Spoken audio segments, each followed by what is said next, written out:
Hi, this is Mr. Barr, and this is the pre-test for Math 8, the number system. So in this one, we're talking about square roots and how to estimate square roots and things like that, and rational, irrational numbers. All right, so here's our first question. How are we doing here? No, it doesn't look too bad. Let's zoom in a little bit. All right, so I need to convert this repeating decimal into a fraction. So 0.5 repeating is 5 over 9. We learned this in class. I take the repeating part and I put it over a 9. So 0.8 repeating, 8 over 9. 0.9 repeating is 9 over 9, but I need to recognize that that's also equivalent to 1. Approximate the square root of 240. So first off, I have to know some squares. So I know that the square root of 225 is 15 times 15. So you might start by going, what? 15 times 15 is 225. 16 times 16 is 256. So this is somewhere in between 15 and 16. And it's pretty much right in between, right? 225, add 15 to it, and you get 240. Add 15 to it, and you're close to 256. So it's right there in the middle, so I went with about 15.5. I would accept anything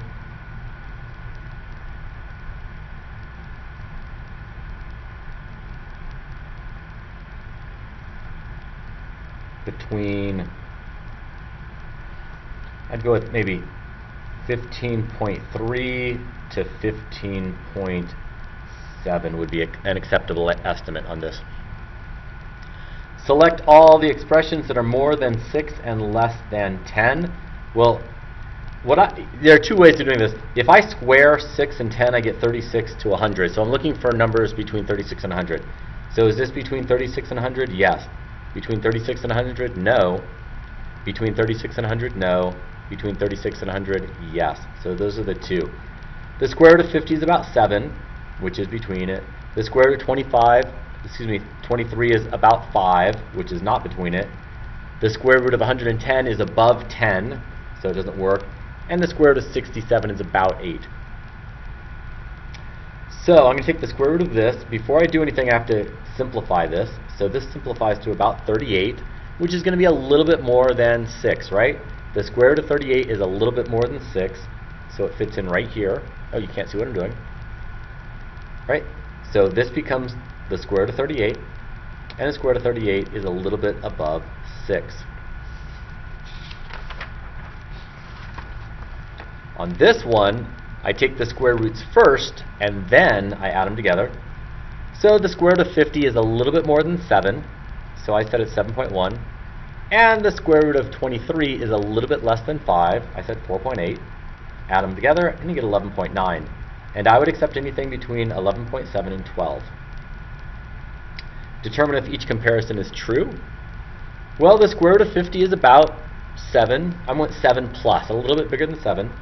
And, well, that's bigger than 6.9, so it's true. The square root of 24 is about 5. It's a little bit less than 5. So 5 divided by 5 is about 1. So this is a little bit less than 1. And that's saying that that's greater than 9 divided by 7, which is bigger than 1. So is 1 bigger than 1? No. This is less than 1. This is bigger than 1, so that's not going to work. Square root of 65, well, that's about 8, a little bit bigger than 8, so 8 plus. Is something that's a little bit bigger than 8 less than 8? No. So that's false. Let's identify these. This is a repeating decimal, so it's rational. This is a fraction, so it's rational. Oh, square root that I don't know, irrational. Pi, irrational. Rational, rational. Irrationals are pi's and square roots that I don't know.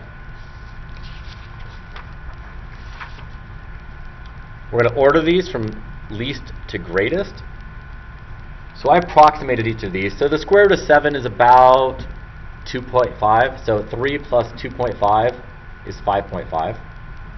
Pi is about 3, so 2 times 3 is 6. 6 minus 5 is 1, so I estimated that as about 1. And the square root of 30, well, that's halfway between the square root of 25 and the square root of 36, so it's about 5.5. 5.5 divided by 2 is 2.5. So I estimated each of those, and let's put them in order. So the smallest is 2 pi minus 5, then the square root of 30 over 2, and then 3 plus the square root of 7. Approximate the value of the cube root of 118. Well, 5 times 5 times 5 is 125. So this is a little bit less than the cube root of 125. So a little bit less than 5. So I went with about 4.8. But I'd accept anything between 4.8 and 5. Alright, that's my pretest. Thank you for watching. Have a good day. Bye.